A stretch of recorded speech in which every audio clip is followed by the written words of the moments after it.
Webish Gordon coefficient. La, la, la, la.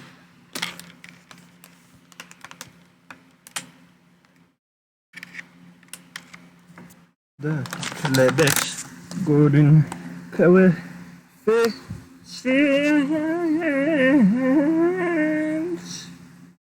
Oh yeah.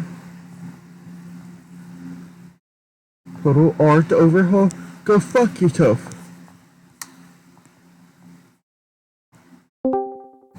Hello. Oh, finally. I gotta go to bed soon. We're I see. late. Yes, but I did make good time considering. Now I know this isn't good, but considering that my mind didn't start like a preparation readiness thing until 9:53. I see. So it's like good progress in a negative context or something. But I don't suppose. Did you try to contact Peter or something? I didn't try to contact anyone. Okay.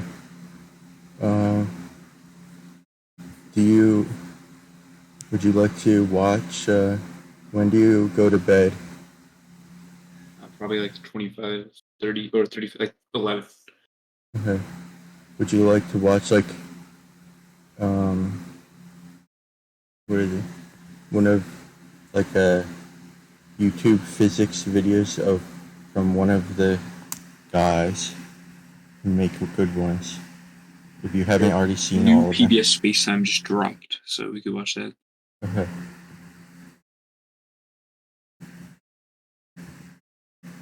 Did you watch the brain one? That one was pretty cool. I did not. Yeah, you should watch that one. That one's pretty fire. Okay.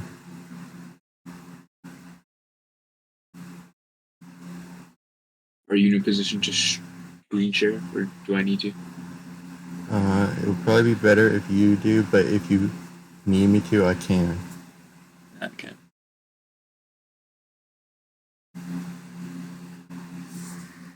Also, I found excellent set of We have some pretty relatively short, like, lecture videos that at some point I kind of would like to show you, because if you understood the stuff you can acquire by watching these things, then the stuff that I can talk to you about will make it more interesting, and probably more interesting to you to watch any physics thing or something, potentially. And I'm already doing that with Peter and Dan, and you know how Peter's at a lower level than both of us or whatever, and Dan is even lower. And somehow Really? I'm still doing it. Yes. Pretty surprising. They both understand what Christoffel symbols are, for example. But I'm ready. Okay. Perfect. fun new merch at the merch store. We'll let you know more at the end of the episode. Nobel laureate Roger Penrose is widely held to be one of the most brilliant living physicists for his wide-ranging work on black holes to cosmology. And then there's his idea about how consciousness is caused by quantum processes. Most scientists have dismissed this as a cute eccentricity. A guy like Roger gets to have at least one crazy theory without being demoted from the Super Smarty Pants Club. The most common argument for this dismissal is that quantum effects can't survive long enough in an environment as warm and chaotic as the brain. Well, a new study has revealed that Penrose's prime candidate molecule for this quantum activity does indeed exhibit large-scale quantum activity. So was Penrose right after all? Are you a quantum entity? I didn't realize there was going to be like a quantum whatever The story molecule. starts with Roger Penrose as a young man attending a lecture on the Gödel incompleteness theorems. These are the mathematical arguments by logician Kurt Gödel which prove the limits of proof. The first incompleteness theorem says that for any consistent formal mathematical system capable of expressing basic arithmetic, there are true statements in that system that cannot be proven with the rules of that system. Here's an example of an unprovable statement. This statement cannot be proved in this language. Now, imagine there's an algorithm that can sort through all combinations of expressions in the natural language in question until it successfully finds the one that proves this statement true. That very act would render the statement false, thereby showing that the system is inconsistent. But if the algorithm couldn't find an expression, it would demonstrate that the statement, which is that this statement can't be proved, is true but unprovable.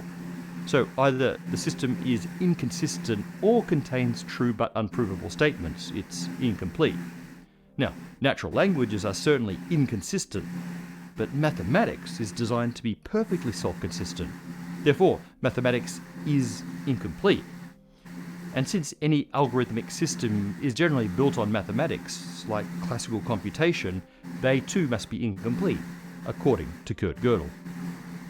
But Penrose argued that humans can prove the unprovable. For example, mathematicians seem to be able to be pretty sure of the true value of certain conjectures without any formal mathematical proof, and sometimes those formal proofs may not exist. According to Penrose, that means that our conscious process of knowing does not come from a process limited by Gödel incompleteness. It's not algorithmic or computational. Penrose goes further to say that this implies that consciousness itself can't emerge from purely computational processes. Similar ideas were articulated by philosopher John Lucas. So this whole consciousness isn't classical computation because Gödel incompleteness thing is called the Penrose-Lucas argument. There are plenty of objections to this argument. For example, that it's a mistake to equate our sense of knowing to a formal proof. After all, it's possible to think you know something but be wrong. Or that even if we do have super Gödel reasoning abilities, it's a stretch to connect that to consciousness. We'll leave it to you to check out Penrose's books The Emperor's New Mind and Shadow of the Mind for further details if you're interested. Okay, let's get to the really weird part. If our brains are not classical computers, what are they? Penrose argues that the only place we might possibly find a type of computation or information processing or whatever that's free from the limits of Gödel incompleteness is, maybe you guessed it, quantum mechanics. Quantum mechanics describes the world of the tiny. Quantum objects like subatomic particles or even molecules can have very weird behaviors. Their properties, like their location or speed, tend not to be well defined. They can exist in multiple states or even multiple places at once in what we call quantum superposition. And these fuzzy quantum properties can also be correlated with other quantum objects in a mysterious way called quantum entanglement. This is all stuff we've described before. It's not hard to force a quantum object to give up its quantum fuzziness and take on well-defined values. All you need to do is measure it. Measurement causes an object in a superposition of multiple states to choose one of those states randomly and eliminates any entanglement. We say that measurement collapses the wave function, where the wave function is the mathematical object that defines the distribution of possible results of that measurement. After the measurement, one result is chosen and the wave function collapses to a single value. Exactly what causes this collapse, or even what precisely defines a measurement, is not known, even 100 years after the discovery of quantum mechanics. We call this mystery the measurement problem. One thing we know about wave function collapse is that it appears to include a truly random factor. The results of measurements are chosen by the roll of the dice, albeit dice weighted by the shape of the wave function. So if an event is truly random, then almost by definition there is no algorithm that can perfectly determine its outcome. Therefore, Penrose argues, the outcome of any computation or information processing performed by a quantum system involving wave function collapse is non-algorithmic, in the sense that the outcome cannot be predicted within the framework of any Gödel-esque mathematical system, and therefore is not necessarily subject to Gödel incompleteness. Therefore, maybe conscious reasoning has a quantum component. There are also plenty of criticisms of this reasoning. For example, quantum computation is still algorithmic in a sense, even if not classically algorithmic. Also, it's not clear how the injection of random processes frees one from the constraints of Gödel in the way that Penrose needs. Another common criticism is that Penrose has fallen for the Holmesian fallacy. And to quote the great detective Sherlock Holmes, when you have eliminated all which is impossible, then whatever remains, however improbable, must be the truth. In fact, Penrose himself has quoted Holmes in justifying the reasoning that if consciousness can't be accounted for by things we understand, then it must be accounted for by the other one big thing we don't yet understand, quantum mechanics and the measurement problem. But that assumes that Penrose has comprehensively eliminated or is even aware of all the other candidate mysteries, which feels presumptuous.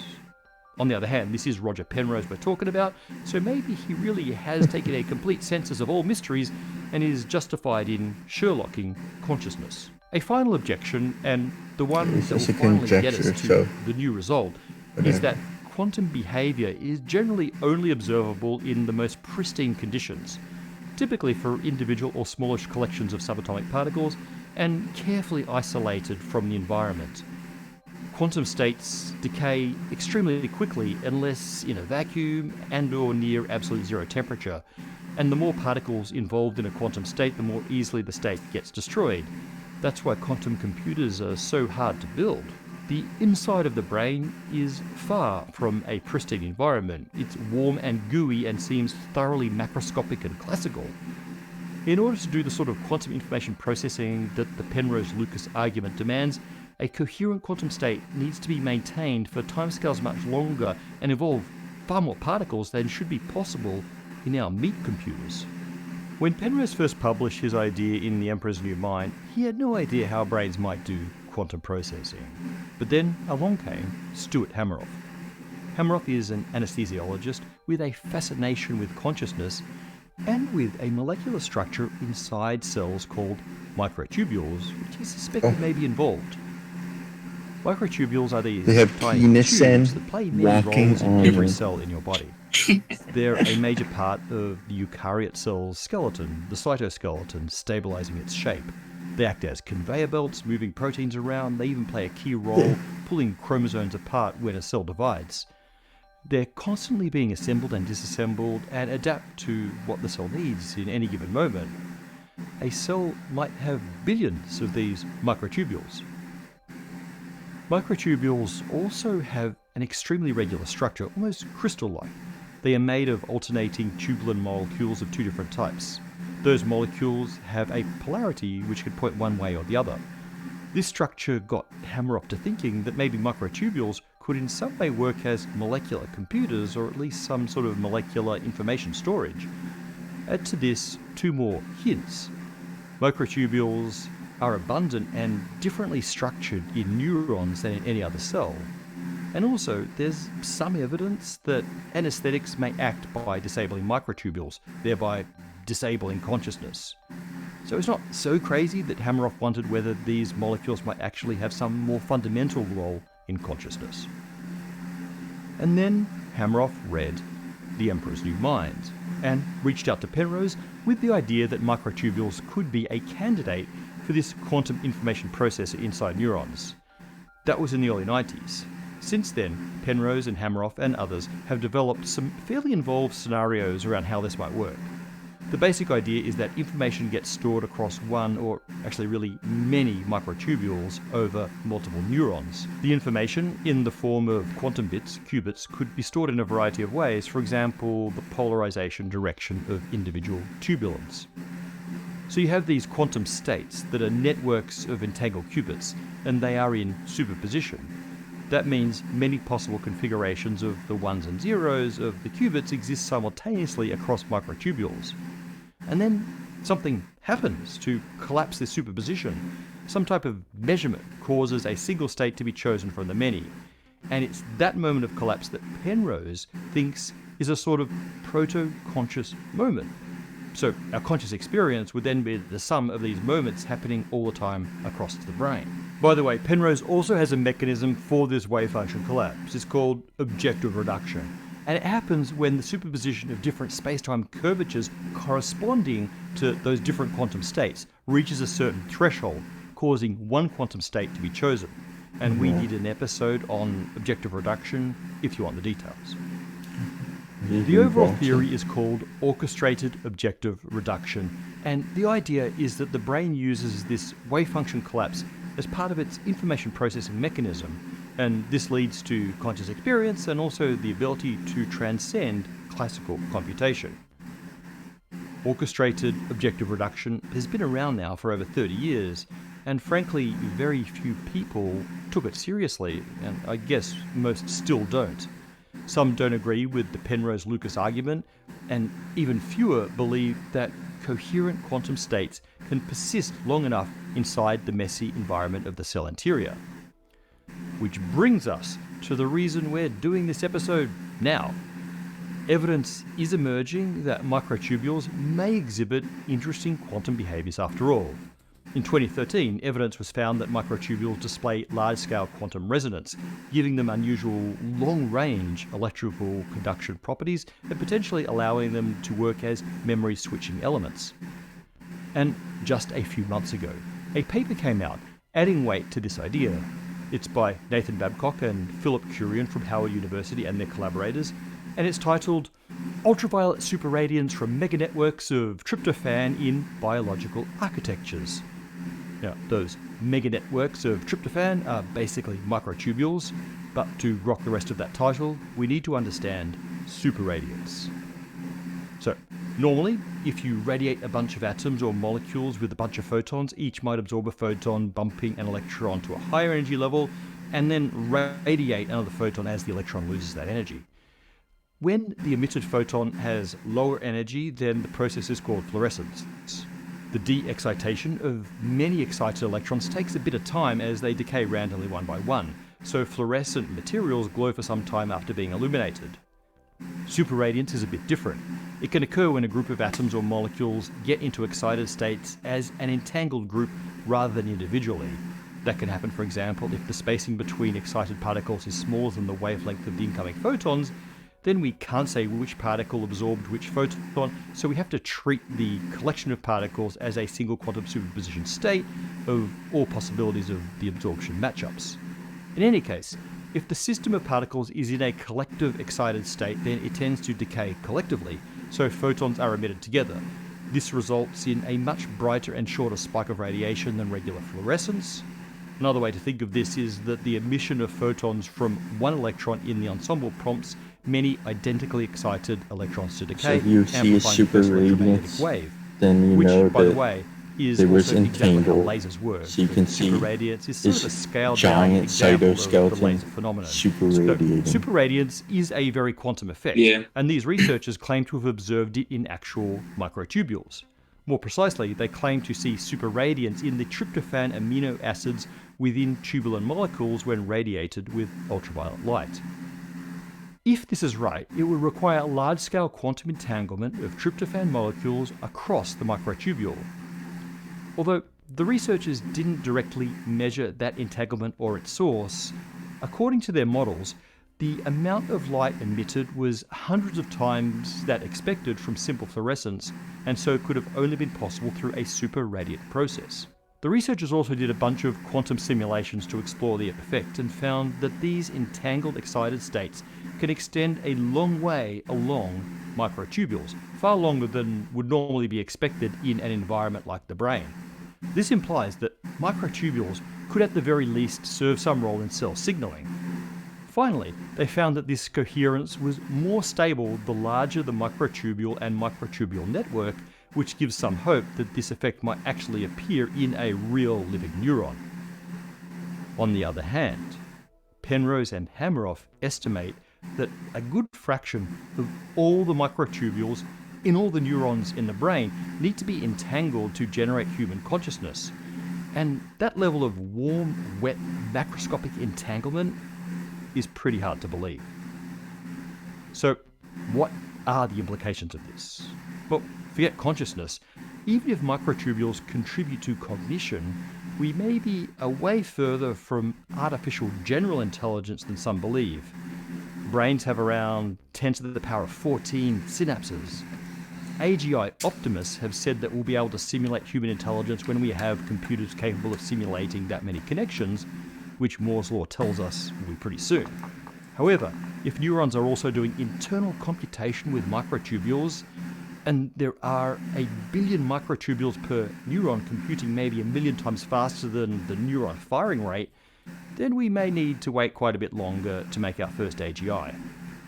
And at any rate, if orchestrated objective reduction or anything like it is right, no AI that we make in the near future has any hope of human-like consciousness.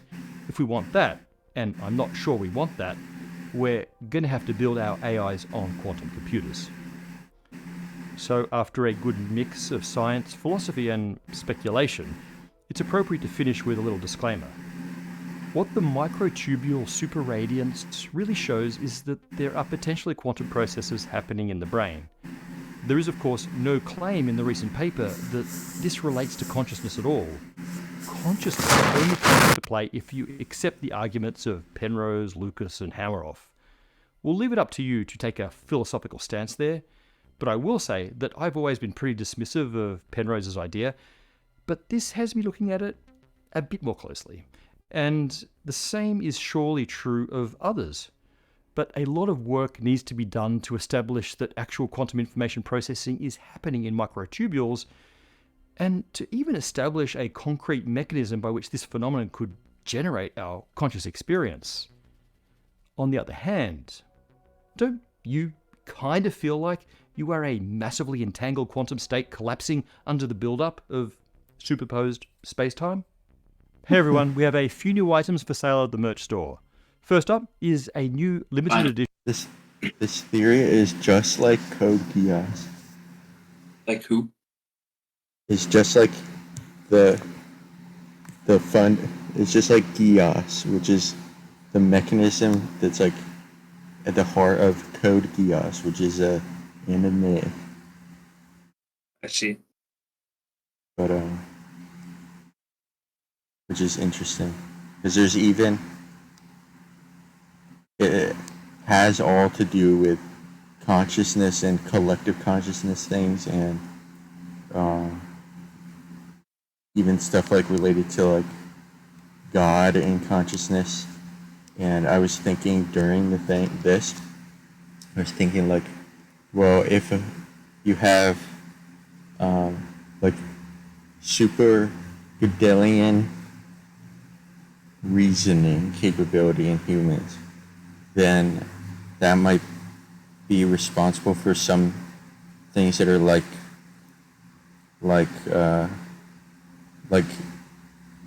God related stuff or whatever, because I think there are certain things that I know that, like what you said about that one time that Neil deGrasse Tyson said or whatever, but no matter what he meant, the thing that I was thinking about because of that was like there are certain things that I think like you can argue potentially like there might be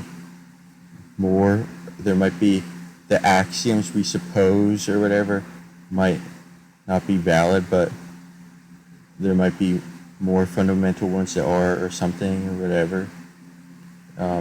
And point of that is that, like I think that I don't understand a certain way how, well,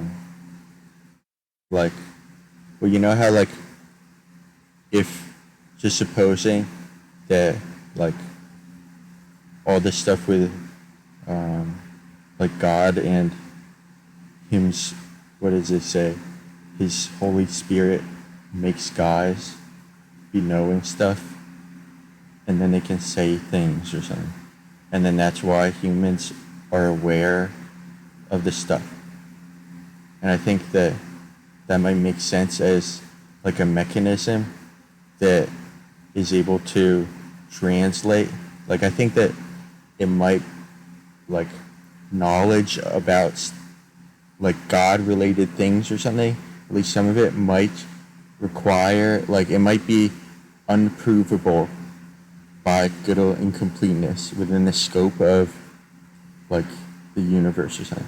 But I think that some properties may like be actually true still, even though they're unprovable. I think that they may be unprovable, but they might be true. And so if there's super Gödelian stuff or whatever, then I think that might be how Super humans Gödelian. know. And so, like, I think that's kind of cool, like, to think about it. And it also all reminds me of, along that vein, when I was attending my great-grandfather's funeral, the guy who, what do you call a guy who's a religious man who's talking? Whatever. Pastor or priest? Yeah, whatever. He was like, at one point during the service, he said something about, he said one question that, I'm asked about by children, for example, is what happens after we die or whatever. And then he said that, well, we don't know, but we know that heaven is a thing or something.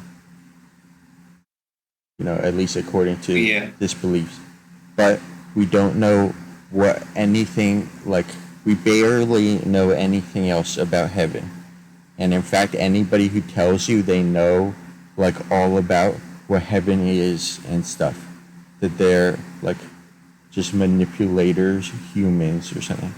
Like they're lying, or they're misled or whatever. Or have a misunderstanding. But he said that what we do know is that, like, Jesus was a living human once or something. And he said to humans, did you know heaven exists? Therefore, it's logical to want to reach heaven or something by, like, through whatever means that qualify you or something. And then humans said, wow, because Jesus was like, heaven is so good or something, and it's desirable to go there. And so humans said, wow, what is heaven like, Jesus? And then he said, I'm not telling you. But the pastor, he said that the reason Jesus said that was because he wanted humans to focus on, like, actual living life while they're alive, and not to concern themselves with what will come after or something. Like, basically, it's like... Yeah, it makes sense.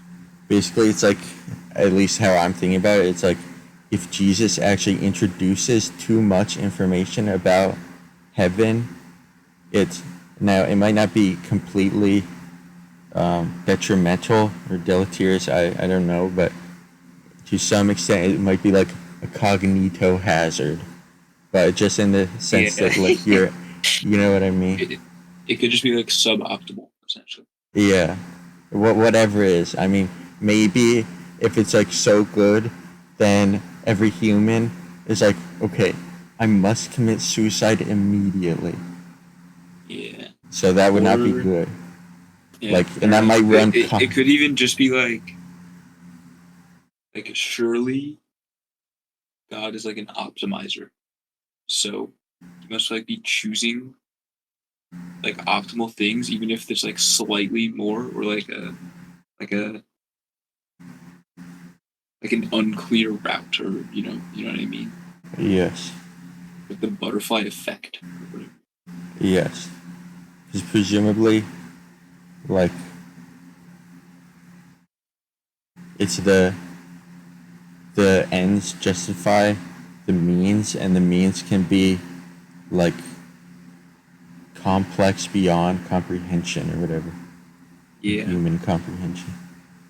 Which is why I think that it's, like, invalid. It's not an actual valid proof or disproof or whatever to say that, well, you see, they say stuff is all part of God's plan, but then why would God kill a baby or something and have war or whatever? Yeah, pretty be whack.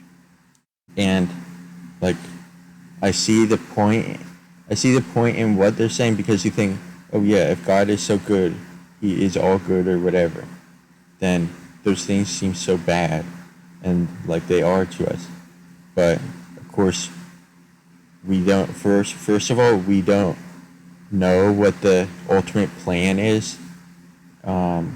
Like, I mean, even if it is like for the good of everyone and whatever, it might be like, well, any guy, like no matter what happens to you in life, like no matter how much you suffer, maybe heaven is just that good. The God is like, I don't care or something, or I know it was so hard, but now you're in heaven. Now you're like, wow, it was worth it or something. Like invariantly. The other thing might be that maybe there's like a grand purpose that we just don't know what it is, and it might be just worth those things, or both might be true, or both might be true to like an extent, like, and that isn't necessarily illogical for God to make that choice, even if He is like ethical by our standards or whatever, because Yeah. humans already make choices based on that. That's why there's something called like for the good of the many or something. Like I'd rather like, well, I don't need to explain that, you get it. Yeah. But the whole thing is kind of interesting, so I think that conjecturing like a mechanism is somewhat cool. But I also think that I don't think that that makes it knowable or whatever, which means that we Yeah. won't, the I don't know. details. There's like some interesting like evidence that was like in this video about some stuff. We have like some aspects that are like kind of knowable. What do you mean? And do you know what the antecedent of what I was referring to was? Maybe not. Maybe just restate it so clear.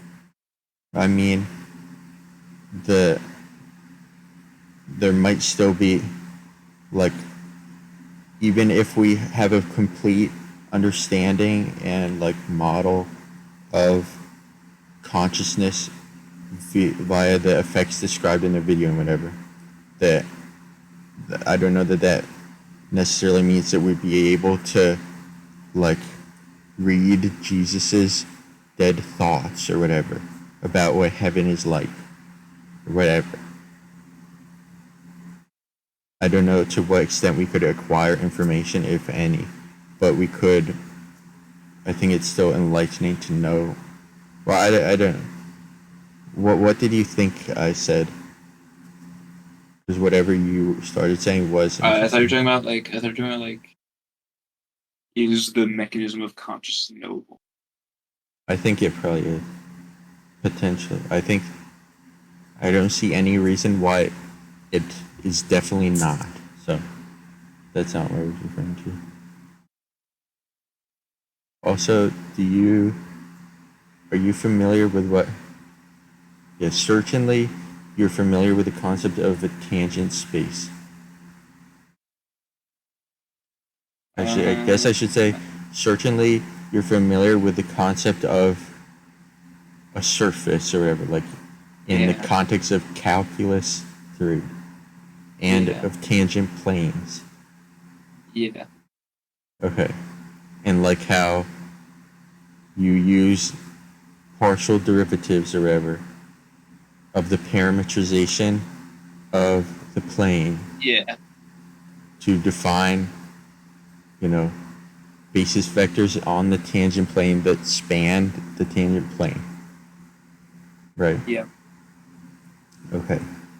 Then, if you just generalize that so that the surface to arbitrary dimensions, then you have a manifold, and you don't need, and you have a tangent space. And also, you don't need like that 3D extrinsic embedding space, which is also called an ambient space, to exist, because you don't need that for certain reasons. But anyway, that's what a manifold is. And then you see how now you think, oh, there's a tangent space that's tangent to every point or whatever. Right? Yep. And they're distinct ones. Or whatever. Then you say, Yep. okay, well, the collection of all the tangent spaces on the manifold, that together is something called the tangent bundle. And the dimension of the tangent bundle is 2 times the dimension of the manifold, which is the dimension of the manifold is the same as each of its tangent spaces. And the reason that is the case is because you say, well, every one of the tangent spaces is, n dimensions, and the manifold is n dimensions, and you can, since you have a tangent space at every point on the manifold, that means you have like a degree of freedom, n degrees of freedom at every point on an n degrees of freedom space, right? So it's 2 n dimensional. That's just what a tangent bundle is, and the tangent space. The thing that I'm saying now is that, oh yes, and I'll finish what I'm saying up, and I know this is random because you gotta go, but for any particular tangent space, every vector, well, the tangent space is spanned by, filled with tangent vectors who share a common origin, and that origin is the point of tangency of the tangent space with respect to the manifold, right? Yeah. And then you can construct, you can choose a basis for the tangent space by just saying, well, let's take partial derivative of our parametrization of the surface with respect to, individually, with respect to n different, n linearly independent directions. So it's like great. And you can think of that being like, just imagine in a neighborhood around the point of tangency on the manifold, you just have like coordinate curves that are moving or something. And those are then, mapped to some coordinate curves on the tangent space. And it's like we're taking the partial derivative. And so that gives us a notion of tangent vectors. And also, our parametrization of the manifold need not, like I said, require an ambient external space, because all that we need to know is to have all we have to have is a homeomorphism from this neighborhood around the point of tangency on the manifold to the tangent, to some, to the tangent space, which ought to be a subset of, Rn, real numbers, Yeah. and oh yes, and thus, and also, then we just need to parametrize the tangent space, which is Euclidean. So we just give it, some coordinates or whatever, defined by these coordinate curves or whatever. And thus we don't need, so we only need local parametrizations on the tangent spaces and homeomorphisms between local neighborhoods and the tangent space, which means that we don't need to have an external parametrization. So that's like, we don't need to like have a vector with an origin outside the thing that points to all the points, right?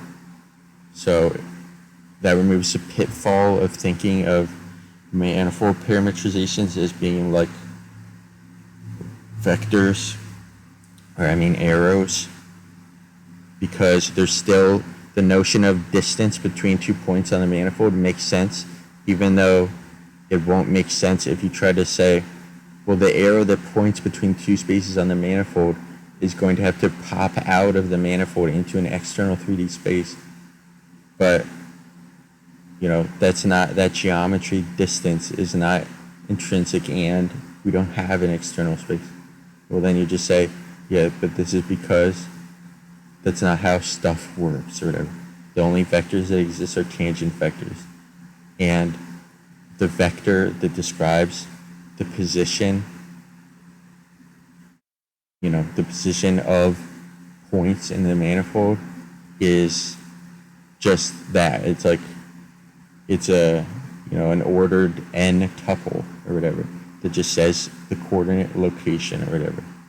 And then it makes sense, like subtracting 2 ones or whatever to get the distance. And it doesn't require a notion of like an arrow guy. And it makes sense because, you know, linear algebra, which is vectors, is linear, so it can only exist in Euclidean space or whatever. And part of what the pitfall and the thing of thinking about it or whatever as arrows is that we use arrows as vector representations when we do stuff in Euclidean 2 or Euclidean 3 space. And if you notice what you do with that, you know, you'll have vectors that, you know, all share their, you know, their tails. Each tail of the vector, you know, are all at the origin or whatever. And that's a whole vector space. But then you'll also see that, oh, well, we can have vectors here whose tails start at places that aren't the coordinates origin. But the thing is that really that those vectors live in a different tangent. They live in a distinct vector space. So only the vectors that share tails or whatever, that I guess share point of tangency, are in the same vector space. And so actually they're at different tangent spaces, and it just happens that the tangent spaces on Euclidean space are isometric, so geometrically identical to the, you know, the manifold itself. And so all of them, you can just like draw them on the same thing, but really they're all part of different ones together. And so the vectors, each vector, like they all, you know, every vector that shares a common point of tangency exists in the tangent space together, tangent to that point of tangency with respect to the manifold, and not with the other ones that don't share that coincident tangent point. But they all exist in the tangent bundle or whatever. And then you think about what is a vector field. A vector field just says that each tangent space in the tangent bundle has a single vector, but every tangent space does have exactly one tangent vector associated with it. And like as you move around in the tangent bundle, it smoothly varies or whatever. So it's, you know, has continuity and smoothness. And equally stated, there's one and only one tangent vector tangent to each point of the manifold. So, you know, it's like the tangent bundle it's sort of like if you imagine Pauli exclusion and filling like empty and filled states or whatever. Like the tangent of vector field is if you have a tangent bundle with a condition that only one vector is allowed to exist in the same state, which in this context a state specifically refers to a tangent space, but also all the tangent spaces, all the states must be filled or whatever. And that's like what it is or something. So the last thing I wanted to say is that turns out, and you can see sort of by the point of this stuff, that tangent vectors are actually indistinguishable from partial derivative operators. And so it's actually the case that it's equivalent, that it's actually correct to say, like, just looking things we're talking about real, because I'm going to post a LaTeX thing. It's very short. Like E sub. Let's see.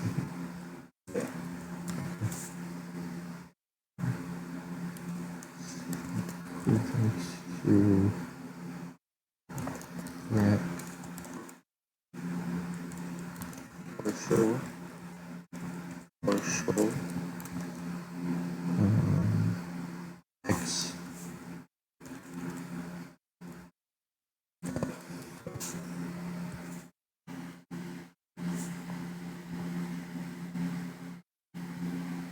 what the fuck did I do wrong? Oh, Veek.